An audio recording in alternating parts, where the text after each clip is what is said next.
Discrimination in the workplace has always been a sensitive issue, but in the past it has mainly revolved around topics such as sexism and racism. These days, however, there is a new type of discrimination. Discrimination against people with a large number of tattoos and piercings.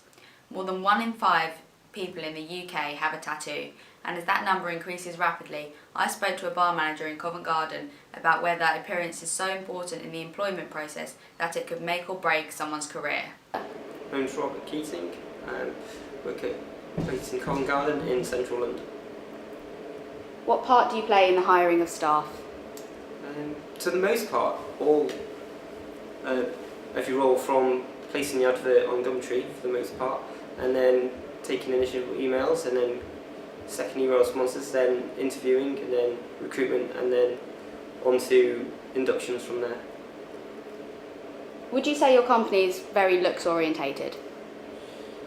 Yes, but no. I think looks are important for people in any sort of business really, but especially if you're going to be serving customers over the bar. So, whereas looks are generally quite important, but they're not the be-all and end-all of everything. What's your opinion on tattoos or heavily tattooed people? Tattoos are fine. I wouldn't say heavily tattooed or obvious tattoos. Face tattoos would probably be a definite no-no. But people with tattoos are fine to work. Obviously tasteful. But if they were extremist or made religious views or extremist views, I don't think they would be quite right for the venue. And facial piercings? Facial piercings are fine, as long as again they're tasteful and not overly. If someone had 20 piercings in their face, I think it'd cause more offence. But if someone had 1 or 2 piercings, I think it'd be fine. If you got an interview for a person who was perfect for the job but heavily tattooed, what would you do? Rather depends on where the tattoos and what the tattoos were of.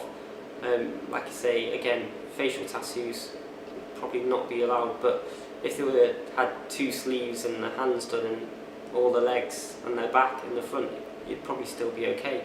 But again, it'd depend on the type of tattoos that they were. People with slashing knives or guns and things like that would not be appropriate, but people with maybe fairies or stars would be fine. What's your opinion on workplace discrimination against people with tattoos? I don't really like any sort of discrimination on any sort of thing, not just tattoos, but any sort of appearance. Everyone should be taken to the role that they're going to fill. So it's a case of if they're good enough for the job, they should be able to do it, despite what they look like or the tattoos they have. On any given street in Britain, 21% of people have a tattoo or some kind of body modification. As this figure rises rapidly, hopefully workplace discrimination against people with highly visible tattoos will fall just as rapidly.